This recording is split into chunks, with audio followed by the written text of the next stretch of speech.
અમદાવાદ વિમાન દુર્ઘટનામાં જીવ ગુમાવનાર જંબુસરના સારોદ ગામના યુવાન સાહિલ પટેલના પરિવારમાં આજે પણ ગમનો માહોલ છે। લંડન જવા માટે હસતા ચહેરે ઘરેથી નીકળેલા સાહિલના નિધનથી સમગ્ર પરિવાર શોકમાં ગરકાવ થઈ ગયો છે। સંદેશ ન્યૂઝ સાથેની વાતચીતમાં પરિવારજનોએ જણાવ્યું કે દુર્ઘટના બાદ તેમને માત્ર આશ્વાસનો મળ્યા છે, પરંતુ એર ઇન્ડિયા અને ટાટા ગ્રુપ તરફથી હવે કોઈ યોગ્ય પ્રતિસાદ મળી રહ્યો નથી। પરિવારજનોએ સમગ્ર ઘટનાની નિષ્પક્ષ તપાસ કરી જવાબદારો સામે કડક કાર્યવાહી કરવાની માંગ કરી છે। ભાજપ આગેવાન સલીમ ગઢદુએ પોતાના પુત્રને ગુમાવ્યાના દુઃખ વચ્ચે સરકાર પાસે ન્યાયની માંગ ઉઠાવી। પરિવારનું કહેવું છે કે દુર્ઘટનામાં જો કોઈની બેદરકારી જવાબદાર હોય તો તેની સામે કડકમાં કડક સજા થવી જોઈએ।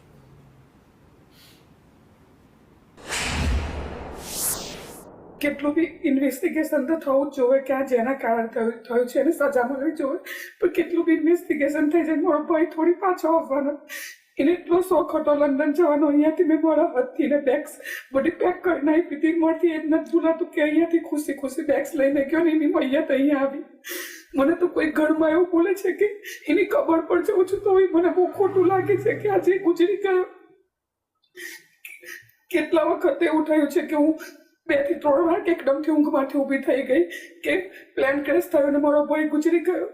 હજુ બી 1 વર્ષ થયું પણ મને યકીન જ નથી થતું કે મારો ભાઈ નથી। એના લીધે હું આટલી બેન છું તો મારાથી નથી બોલાતું, તો તમે સોચો કે મારા મા બાપ પર કેવી પરિસ્થિતિ ગુજરી હશે। મારા પપ્પાને ત્યાં એડમિટ કરવા આવ્યા હતા, હોસ્પિટલમાં એડમિટ કરવા પડ્યા હતા। મારા મમ્મી ને મારા પપ્પા બંને ડિપ્રેશનની દવા લે છે, કેમ કે બધા ઘરમાં સૌથી નાનો છોકરો હતો। અમે ના કીધું કે તું ના જા લંડન, પણ એને બહુ શોખ હતો કે હું જા, મને કંઈ કરવું છે ત્યાં જઈને પછી હું મેરેજ કરવા ઇન્ડિયા આવીશ। કરશો નહીં, અમને અહીંયા એર ઇન્ડિયાના અને ટાટા ગ્રુપના CEO બધા આવીને એવું કહેતા હતા કે હવે આપણે એક ફેમિલી છે, અમે તમારા કોન્ટેક્ટમાં રહીશું, તમને મેડિકલી સહાય કરશું, તમને એજ્યુકેશનલી સહાય કરશું, તમને જોબ જોઈતો હોય તો આપશું। એવું બધું કહીને કે પછી કોઈ મેસેજનો જવાબ બી નથી આવતા અને કોલ બી પિક નથી કરતા। મારો છોકરો પ્લેન ક્રેશની અંદર જે શહીદ થઈ ગયો, હવે પૈસાની તો કોઈ મહત્વ નથી। આજે મારો છોકરો મારી આંખોની સામેથી જતો રહ્યો, અને જે જતો રહ્યો અને પછી મને ખબર પડી કે પ્લેન ક્રેશ થયું। પછી મને બીજા દિવસે એ ખબર પડી કે આ પ્લેન દિલ્હીથી ઉડેલું અને દિલ્હીના જે પેસેન્જરો હતા, એમાં એસી ના ચાલતું હતું, એ દિલ્હીના પેસેન્જરો અમદાવાદ એરપોર્ટ પર રજૂઆત બી કરી જો ખરેખર પ્લેનને ઉડાડાયું ના।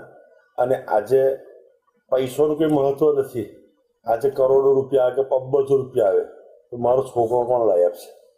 આજે મારો છોકરો જતો રહ્યો, ત્યાં પછી મને સ્ટોક આવ્યો, હું દવાખાનામાં દાખલ થયો।